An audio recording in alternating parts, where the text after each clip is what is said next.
Bienvenue dans l'émission Deviens artiste de ta vie, le podcast dédié à votre croissance personnelle. Ici, on parle de changement de vie, de nouveaux départs, on ose, on s'autorise, on se reconnecte à l'essentiel, on assume qui l'on est.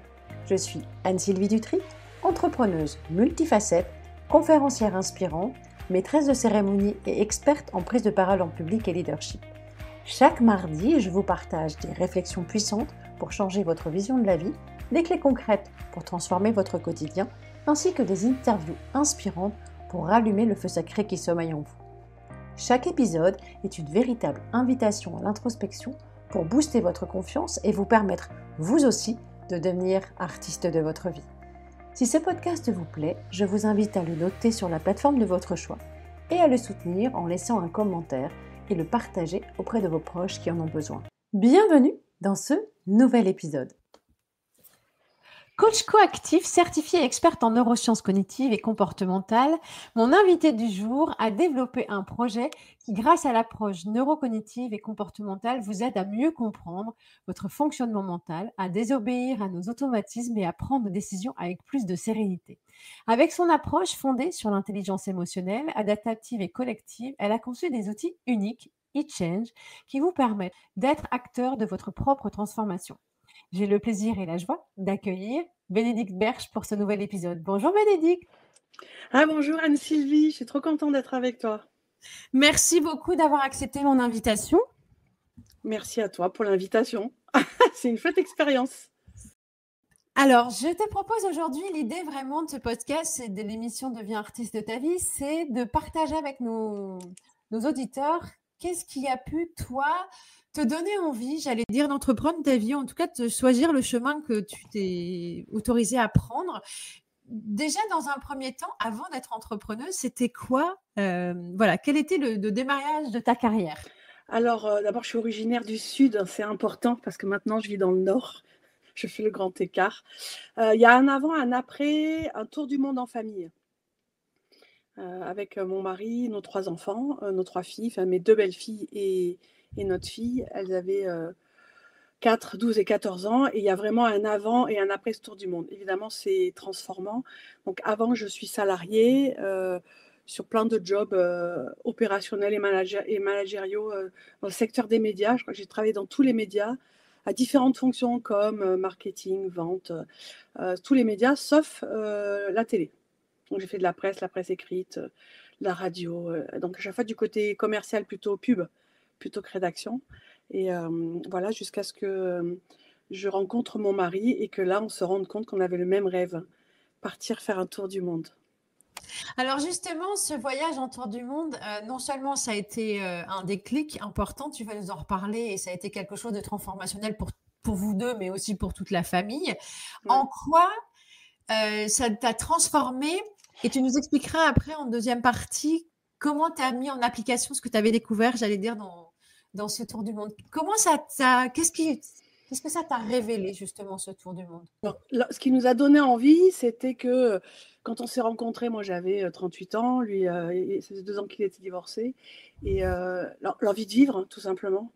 On s'est rendu compte qu'on avait des parents autour de nous, des copains qui commençaient à tous être malades de cancer, que la vie était courte et on s'est dit, écoute, on va se prendre un acompte sur la retraite. Voilà, c'était ça en fait l'intention. Prendre un acompte sur la retraite, poser une année sabbatique et puis faire découvrir et aller découvrir le monde, sortir de la télé en fait. C'était en 2005 quand on a décidé ça. Et comme on avait envie de faire le tour du monde en famille, il a fallu qu'on fasse un enfant parce qu'on n'en avait pas ensemble. Ça faisait pas très longtemps qu'on était ensemble tous les deux. Voilà. Et on s'est rejoint là-dessus sur l'idée d'aller vivre le monde en fait. Voilà. Donc ça c'était l'intention. Ensuite, ce qui m'a transformée, c'est que j'étais quelqu'un de je dis j'étais parce que je me suis soignée, mais je le suis toujours encore un petit peu quand même. On va pas se renier totalement. J'étais quelqu'un d'ultra perfectionniste. J'avais besoin de tout contrôler, que tout soit toujours parfait dans ma vie d'avant. Et puis j'ai vécu cette année-là dans l'incertitude. Pendant 1 an, j'ai appris à danser avec l'incertitude. Et j'ai trouvé ça extraordinaire, sans stress. C'était joyeux, c'était incroyablement génial. Et on a fait nous, je sais pas comment dire, nous, de cette phrase qui nous a porté pendant tout notre voyage, qui était la vie, c'est ce qui arrive quand tu avais prévu autre chose. Voilà. Oh, j'aime bien, c'est chouette. Donc on est allé vivre, mais j'avais pas conscience qu'on allait faire ça en fait pendant cette année-là. Ça a été déclenché par plein de choses. Al Gore qui nous partage un documentaire qui s'appelle La vérité qui dérange en 2008. Ça nous a propulsé dans le bon. On ne sait pas ce qui va se passer demain. Allons faire un tour pendant 1 an pour vivre. Voilà. Donc moi j'ai posé une année sabbatique et mon mari il a démissionné. Il a négocié son départ parce que lui il était cadre dirigeant.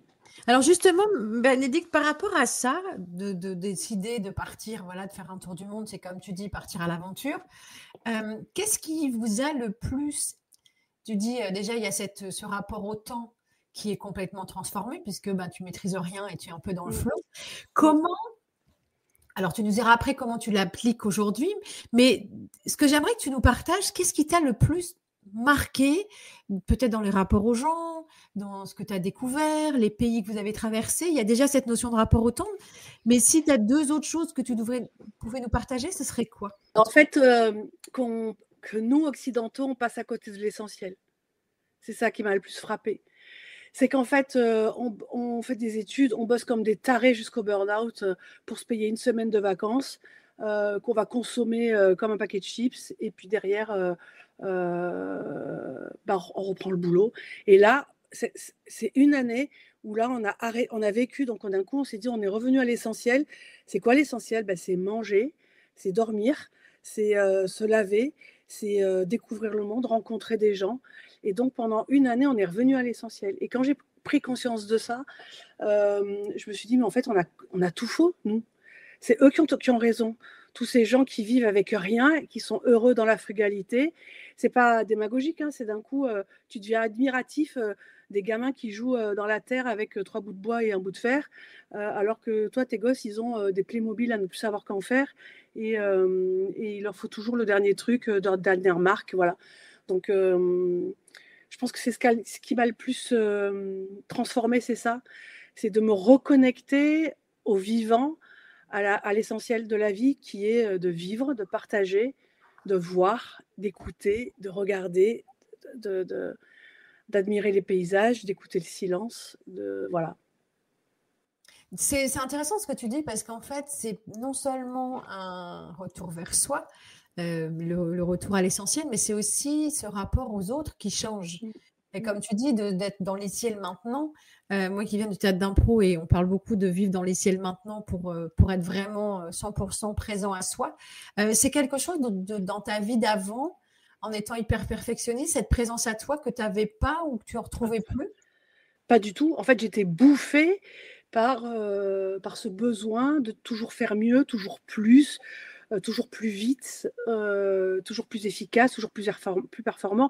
J'étais même un manager toxique, je me rends compte encore aujourd'hui, sous mes airs de rigolote à la cool marseillaise, pas du tout. J'étais hyper toxique en fait parce que j'étais dans le toujours plus. Voilà, toujours mieux, toujours plus vite, toujours plus... Avec le recul aujourd'hui, parce que comme tu dis, quand vous êtes partis, t'étais pas, tu te rendais compte peut-être qu'on pouvait arriver au burn-out, mais quand tu es parti, c'était un projet, t'étais pas vide de sens à l'époque quand tu es parti.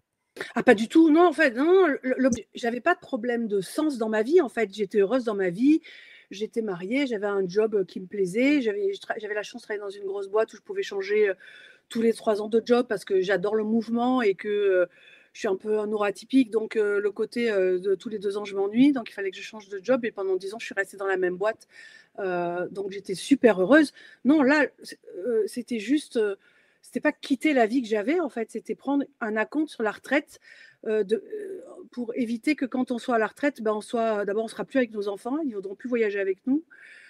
C'était partager ça avec eux, en fait, c'était partager le monde, la beauté du monde, l'harmonie du monde, avant qu'il s'effondre presque, parce que Al Gore, avec ce qu'il nous avait dit, le monde allait s'effondrer, donc on voulait sensibiliser nos enfants aussi. Oui, puis toi, être en capacité d'en profiter, parce que comme tu dis, quand on arrive à l'âge de la retraite, généralement, c'est là malheureusement que les problèmes de santé se profilent à l'horizon et qu'on n'est plus en capacité physique de voyager, enfin, c'est tout bête, mais d'avoir un rythme C'est ça. complètement différent avec des avions qui sont décalés, des décalages horaires, Mhm. etc. Alors justement, par rapport à ça, et je trouve ça très intéressant, c'est important parce que souvent, on parle ici dans cette émission de changement de vie, par rapport à des personnes qui ont connu soit un burn-out ou qui sont dans une démarche où je trouve plus le sens. Toi, c'est pas du tout le cas, c'est ce voyage qui était simplement un rêve commun avec ton conjoint, enfin ton cher et tendre, de se dire, voilà, on va avoir une retraite anticipée, en tout cas, voilà, un acompte, mais je trouve que la retraite anticipée, c'est bien aussi. Et justement, en quoi ça a transformé? Donc déjà, tu me dis, Al Gore, qui vous avait alerté sur le monde et tu voulais le voir déjà avant dans un environnement, parce que c'est vrai qu'entre ce qu'on voit à l'image dans des films et la réalité du quotidien, c'est complètement différent. Comment toi, t'as amené avant que tu démarres ta propre activité, hein, mais qu'est-ce que tu as ramené dans tes bagages de ce voyage en tour du monde? Alors, la première chose que j'ai ramenée, c'est la vie, c'est ce qui arrive quand on avait prévu autre chose. Donc, je me suis mis à accepter l'incertitude. Je me suis mis à voir tous les côtés positifs de ne pas savoir, tous les côtés de l'improbable, tous les côtés positifs de l'inconnu, finalement, chaque contrainte qui t'arrive, en fait, c'est une super opportunité de vivre quelque chose. Là où avant, j'avais besoin de tout contrôler, tout simplement. Donc déjà, ça a été énorme comme changement. Et puis quand je suis revenue, avec ça, j'ai repris mon boulot. Hein. J'avais posé une année sabbatique. Et puis en fait, au bout de 6 mois, j'avais repris un job grand compte où mon objectif, je travaillais dans les médias, c'était de vendre des budgets publicitaires à des annonceurs dont leur seul objectif, c'était de me faire surconsommer les humains. Après avoir passé une année à vivre avec l'essentiel, c'est là que ça n'a pas eu de sens. Donc là, j'ai fait un burn-out. J'ai de dissonance cognitive, c'est-à-dire que j'allais chez Interflora, chez Nespresso, et j'arrivais pas à leur vendre des écrans publicitaires. J'y arrivais pas, parce qu'on n'en avait pas besoin, en fait. Donc, c'est comme ça que je suis tombée malade et que j'ai décidé là, pour le coup, de demander, OK, où est-ce que je veux passer les 20 prochaines années de ma vie, à quoi je pourrais être utile dans la société, en fait. C'est ces questions-là que je me suis posée, l'utilité. Comment je voudrais être utile, et clairement vendre de la publicité pour Nespresso, Interflora et compagnie, ça n'était pas utile à notre. Oui, puis dans ce que tu expliques, c'est pas cette notion de sens, c'est aussi d'alignement personnel avec tes valeurs. Tout à fait. Ouais. Alors justement, dans cette transformation personnelle, tu parlais des rapports humains qui sont différents, de vivre dans l'essentiel maintenant, de profiter de chaque instant. Qu'est-ce qui a été le plus flagrant, au-delà de se dire, bah voilà, ici on est en surconsommation? Est-ce que tu as vu, j'allais dire, des effets déjà à l'époque, parce qu'on parle de ça il y a déjà quelques années, de cette surconsommation? Parce que là, tu nous dis, oui, c'est vrai que nos enfants, ils surconsomment, ils ont 3, 4, 5 jouets, tu vois, au moment de Noël, ils se contenteraient même plus que nos grands-parents, ils avaient une orange, mais aujourd'hui, ce serait un tourné général. Au-delà de ça, qu'est-ce qui a été vraiment pour toi déterminant de dire, mais c'est ouf ce qu'on est en train de vivre? Est-ce que tu as vu des effets néfastes justement de cette surconsommation? Toute la pollution que nous occidentaux, on envoie, tous les plastiques, et puis la quantité de fringues, je me rends compte que nous, on a voyagé avec 100 kilos de bagages à 5, et que finalement, en fait, c'est ça qui m'a. J'avais la trouille quand je suis partie. Je dis, mais comment je vais faire? Déjà, j'ai dû décider d'arrêter de me teindre les cheveux parce que j'avais les cheveux blancs. Et j'ai décidé de devoir arrêter de me les teindre parce que je n'allais pas me trimballer avec un an de coloration dans ma valise. Donc ça a été un premier choix de transformation. Et puis finalement, on s'est rendu compte que, en fait, on avait besoin pour vivre, pour être heureux, de pantalons, de t-shirts, de paires de chaussures. Et puis ce qui était le plus important, c'est l'amour, quoi. Enfin, quand je disais revenir à l'essentiel, c'est revenir à l'essentiel, c'est de s'émerveiller. C'est ça, je crois, qui m'a le plus. Revenir à l'essentiel, c'est aussi s'émerveiller. Et pour s'émerveiller, tu n'as pas besoin d'avoir. En plus, à l'époque, il n'y avait pas de smartphone. Hein. Moi, j'ai eu mon smartphone en rentrant. Le premier, c'était le 3G, l'iPhone 3G. Ça n'existait pas tout ça à l'époque. Donc, j'ai l'impression de partir. Mais c'était en 2009, donc il n'y a pas si longtemps que ça. Il y avait. Voilà, c'était. Et on a pris conscience que les gens qu'on rencontrait, ils nous donnaient leur attention, ils nous donnaient tout ce qu'ils n'avaient pas, ils partageaient leurs repas. Et puis nous, les enfants, ils étaient un peu précieux. Il fallait manger dans une assiette et un verre propre. Donc on a dû désapprendre tout ça pour se sentir libre d'être juste des humains, à partager du temps et à se connecter à à ces autres humains qui vivaient, mais dans une autre... je ne suis pas en train de dire qu'il fallait revenir au Moyen-Âge, mais d'un coup, ça fait prendre une conscience que nous, on vivait comme des... En fait, on passait à côté de l'essentiel. C'est ça qui m'a le plus frappé. En tant que maman, parce que comme tu dis, tu pars avec tes enfants, etc. Donc, est-ce que c'est quelque chose qui a été facile pour les enfants de se dire, on revient à quelque chose qu'on ne connaît pas en fait? Parce que tu es en train d'expliquer, c'est désapprendre ce que vous aviez construit avec ton mari. Tout le monde a désappris en fait. Tout le monde a un peu rechigné au début en disant et quand ils avaient envie d'une glace par exemple, on se souvient, la première fois qu'on a mangé une glace, on a tous eu la tourista. Et la deuxième fois, je dis qui a envie d'une glace? Moi, est-ce que vous savez que derrière on va avoir une tourista? Oui, ok. Est-ce que vous voulez une glace? Oui. Donc voilà. Donc on faisait tout en conscience. Donc on mangeait de la glace, ça nous faisait kiffer, mais on savait qu'on prenait le risque de la tourista, on l'a pas eu à chaque fois. Voilà, et puis finalement, elles se sont rendues compte que la vraie vie, c'était pas dans les films et les séries à la télé, bien qu'à l'époque, il n'y avait pas beaucoup de séries parce que Netflix n'existait pas, etc. Mais que la vraie vie, c'était ce qu'on était en train de vivre. C'était des treks dans la vallée sacrée en Amérique du Sud. C'était la faune sauvage en Afrique. C'était de voir les animaux en vrai et de dormir avec eux. C'était pas juste d'être dans un bus protégé de touristes. C'était dormir sous la tente, c'était partager du temps avec des guides qui vivent du tourisme, c'était manger de la nourriture locale, c'était s'ouvrir à d'autres goûts, à d'autres activités que celles qu'on avait l'habitude d'avoir. Et suivre aussi, j'allais dire, le rythme du soleil, parce qu'aujourd'hui, on fonctionne avec la lumière, c'est artificiel. C'est complètement autre. Alors justement, de ce premier rêve, j'allais dire, qui est ce tour du monde, tu reviens, pendant 6 mois, tu te rends compte que tu n'es plus du tout aligné et que ça t'a tellement, j'allais dire, transformé personnellement, ce tour du monde. Comment de ça, tu en arrives à te dire, bon allez, alors comme tu dis, tu es passé par la phase maladie avec le burn-out. Ça a été quoi de te dire, comment tu as rebondi pour te dire, allez, je décide de mettre ma pierre à l'édifice et de partir sur quelque chose qui aurait du sens et qui peut changer le monde et qui peut être utile, parce que c'est ce que tu dis aussi. Ouais, c'est l'utilité. Eh bien, c'est simple. En faisant mon burn-out, comme c'était pas la première fois que j'avais eu un problème avec le stress, j'avais eu un ulcère dans ma vie, dans ma profession d'avant. Donc je suis hypersensible et donc ultra perfectionniste, forcément le stress me bouffait. Donc le stress a commencé à me questionner. Donc j'ai voulu en savoir plus sur le stress. Comme j'avais quitté mon job, j'étais au chômage. J'ai dit si j'en profitais pour presque devenir psy en fait. J'avais presque envie de ça. Et puis, je me suis formée donc à l'approche neurocognitive et comportementale, et qui n'est pas un hasard. C'est que je suis tombée dessus, c'est que ça m'a appelée. Et en fait, j'adore l'humain, et ça me fascinait de comprendre comment fonctionnait le cerveau.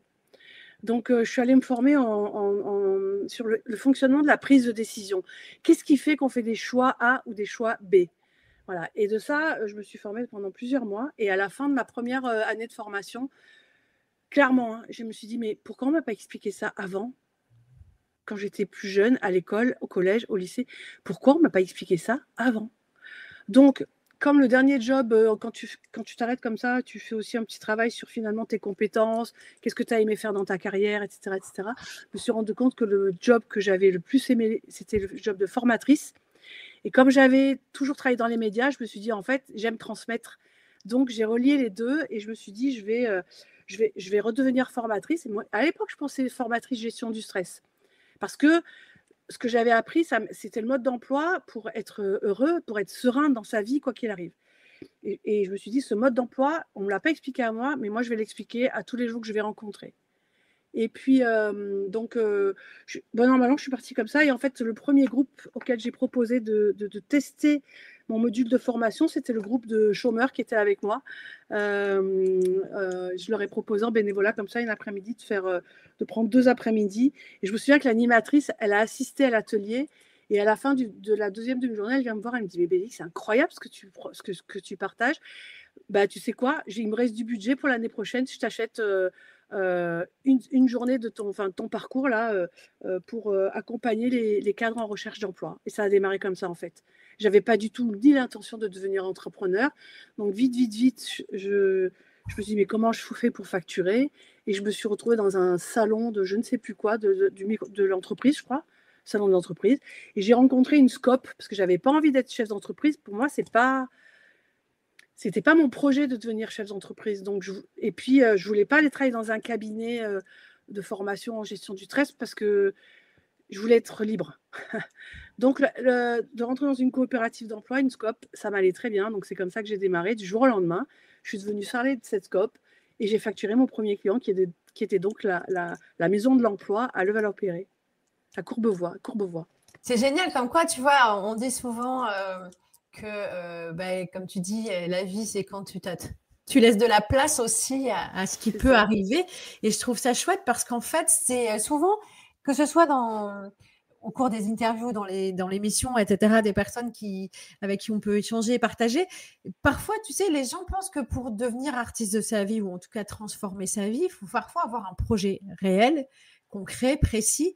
Et en fait, parfois, c'est simplement juste d'être dans le flow, d'accueillir ce qui est, parce que tu sais pas pourquoi tu rencontres telle et telle personne, mais la preuve en est, c'est que tu t'es dit, tiens, je peux être utile avec mon projet, enfin, en tout cas, mon sujet, je vais le partager à d'autres. Et là, hop, tu as tout qui s'enclenche, des dominos qui se mettent en route. Et ça, c'est vraiment quelque chose de fort et d'important parce que, en tout cas, dans ce que j'en souhaite partager avec cette émission, c'est de se dire, on a tous cette capacité à devenir artiste de sa vie à partir du moment où on décide. Et ce que j'aime beaucoup dans ton partage, c'est que toi, tu as simplement décidé de réaliser un rêve qui était de voyager autour du monde, etc. Et ce qui est vraiment chouette, parce que beaucoup de personnes qui ont fait le tour du monde te disent, oui, ça transforme le rapport au temps, le rapport à l'autre, le fait d'être dans le flow, d'être au ralenti et d'expérimenter. Mais ce que j'adore dans ce que tu expliques, c'est que toi, au retour de ce voyage, c'était impossible de rester dans les mêmes rails, en fait. En fait, je ne le savais pas. Je n'avais pas décidé en rentrant que j'allais quitter mon job. J'ai repris mon job. C'était une année sabbatique. J'étais bien contente de retrouver mon job, mon salaire confortable, ma bagnole de fonction, etc. Donc, c'est juste qu'au fil de l'eau, j'étais en dissonance. Et mon corps m'a parlé, en fait. C'est juste que pendant plusieurs mois, tous les lundis matins, c'était réunion commerciale. Et tous les lundis matins, j'avais une maladie en HIT qui se déclarait dans la nuit de dimanche à lundi.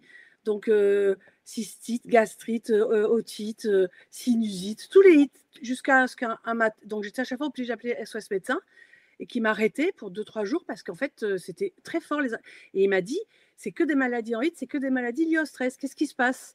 Et moi, je ne savais pas ce qui se passait. C'était juste que. Donc, du coup, un matin, je me suis levée. J'avais un herpès tellement énorme collé sur ma bouche que je ne pouvais plus parler. Donc, je me suis dit, herpès, stop, je ne peux plus parler. Donc, il y a un truc. Donc, je suis juste allée voir la psy qui était en bas de chez moi. Et je tapais au carreau. J'ai vu qu'elle avait une approche un peu particulière. Et je lui ai demandé, je lui ai dit, mais qu'est-ce qui se passe? Et en fait, c'est elle qui m'a dit que j'étais en dissonance cognitive. Et c'est pour ça que j'ai commencé à m'intéresser au stress après.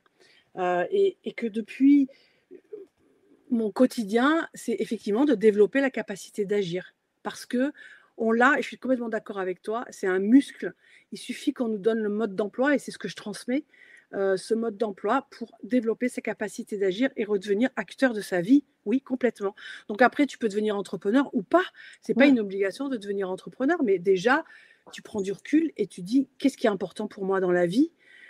Comment je peux être utile à la société? Et si d'être utile à la société, c'est devenir urgentiste, eh bien, fais-toi une formation de médecine. Qui c'est qui interdit la formation de médecine à 30 ans? Il y en a plein qui reprennent leurs études à 30 ans. Et c'est exactement ça. C'est qu'en fait, pour moi, devenir artiste, c'est être aligné. C'est-à-dire que plus tu es aligné avec ce pourquoi tu es fait, plus tu inspires les autres. Et dans ton approche, et j'ai eu la chance de participer à un de tes ateliers, puisqu'on fait partie d'un réseau féminin commun, c'est aussi, ce que j'aime beaucoup dans ce que tu amènes, c'est ce pas de côté. Tu t'amènes pas forcément, parce que c'est vrai que parfois les gens disent, mais j'ai pas envie de changer, et tu as raison, j'ai pas envie de tout changer. Par contre, ce pas de côté que tu amènes permet simplement de te faire le point. Et il y a une phrase que j'aime beaucoup, moi je pose souvent la question aux personnes que je rencontre, ou souvent c'est, est-ce que tu es heureux? Quand tu leur demandes s'ils vont bien, est-ce que ça va, les gens te répondent. Mais si tu poses la question, est-ce que tu es heureux?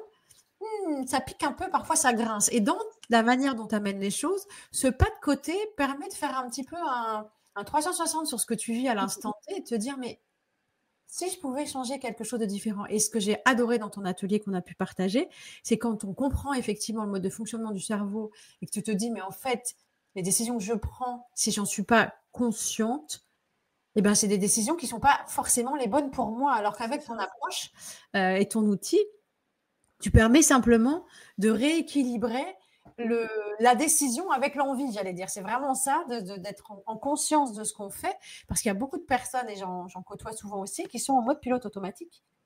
Et ça, c'est ça le cerveau. Ouais. Ouais. Le côté 90% des décisions qu'on prend tous les jours, elles sont prises en mode automatique. Donc, on est en mode automatique.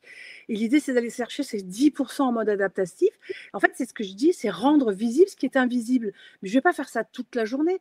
C'est que je vais rendre visible ce qui est invisible quand émotionnellement, je ne me sens pas bien. D'où mon projet de débloqueur, de débloquer les cœurs. Donc, la première étape, c'est de commencer par se poser la question à son cœur, est-ce que je suis heureux? C'est une question super difficile parce que qui est capable de répondre à ça? Moi, aujourd'hui, avec la maturité que j'ai, je suis capable de dire oui, je suis heureuse. Ça fait longtemps que je suis heureuse. Mais ce n'est pas parce que je sais que je suis heureuse que je suis toujours heureuse. Évidemment, j'ai des parents malades, mais ça ne m'empêche pas d'être heureuse, c'est la vie en fait. J'accepte de rendre visible chaque fois que j'ai un peu le cœur qui est un peu chagriné ou en colère ou triste, là, avec toutes les problématiques autour de l'urgence climatique, j'ai souvent de la colère. Et quand je me dis, quand je suis en colère, je me pose, je m'arrête, je me pose des bonnes questions avec mon outil et je me dis, mais sur quoi moi je peux agir en fait? Et donc, moi, je peux agir à débloquer les cœurs parce que si tout le monde débloque son cœur, alors on pourra aller se reconnecter au vivant et l'urgence climatique, ça ne sera plus un problème. Oui, parce qu'il y a vraiment cette démarche, j'allais dire RSE, et ce que je vais rajouter quelque chose aussi là-dessus, c'est qu'en fait, dans ce que tu apportes comme solution, c'est que ce soit écologique pour chacun et chacune. Et on en avait parlé lors du sommet âme d'entrepreneuse que j'ai organisé au mois de janvier, cette notion de se reconnecter à ses émotions, chose qu'on ne fait pas aux entreprises. Alors que comme tu dis, si je débloque le cœur et que quand ça ne va pas, que je suis énervée par rapport à mon patron, un collègue ou un client, parce que ça peut aller pour les salariés comme pour les entrepreneurs, de se dire mais qu'est-ce qui coince? Et quand ce que tu expliques, c'est en repassant par le corps, je comprends déjà la situation et je suis en capacité de pouvoir trouver la solution. Alors que si je ne suis pas connectée au corps, alors comme tu dis, il envoie plein de signaux à longueur de temps, c'est un peu notre tableau de bord, ben en fait, je continue à mettre un pansement sur une jambe de bois et finalement, ça ne sert à rien. Alors que ce pas de côté que tu proposes, ça permet vraiment, j'allais dire, de conscientiser les choses avec un nouveau regard sur notre vie. Et c'est vraiment fabuleux parce que pour l'avoir expérimenté, ça permet vraiment d'avoir des déclics et je trouve ça hyper intéressant dans ton approche. C'est vraiment… et puis tu l'amènes avec beaucoup de connaissances, de contenu et je trouve que c'est vraiment quelque chose qui est… ça paraît magique. Alors qu'il n'y a rien de magique là-dedans, c'est juste de la science et de comprendre un petit peu voilà, l'intérieur. C'est comme si on démontait une horloge et qu'on allait regarder un petit peu les rouages. Le mécanisme, c'est ça. En fait, si c'est magique, parce que quand c'est tellement magique que tu te dis, mais pourquoi on ne m'a pas expliqué ça avant? Oui, ça n'a rien de magique, ça ne se fait pas comme ça. C'est simplement en prenant conscience que tu peux transformer. Oui. En fait, souvent on dit, pendant très longtemps, moi je me suis demandé, c'est quoi la conscience, c'est quoi l'inconscience?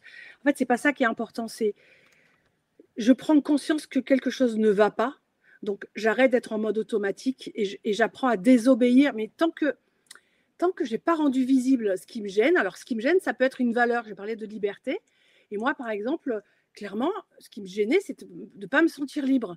Donc une fois que tu as posé ça, tu dis, ok, bah maintenant, comment je fais pour me sentir libre? Donc après, il y a plein de manières de se sentir libre. Il y a une manière, tu te casses tout seul au fin fond de la montagne et tu vis comme un ermite, ou alors tu vis libre dans ta tête, même si tu es salarié, c'est pas un problème, c'est juste que c'était libre. En fait, c'est à chaque fois prendre conscience des valeurs qui sont importantes pour soi et surtout, pour faire quoi? Pour faire quoi? Parce que si tu ne sais pas ce que tu veux faire, c'est comme si tu montais dans la voiture, tu mets le moteur et tu n'as pas mis ton GPS, tu ne sais pas dans quelle direction aller, ben, tu ne décolles pas, tu ne démarres pas.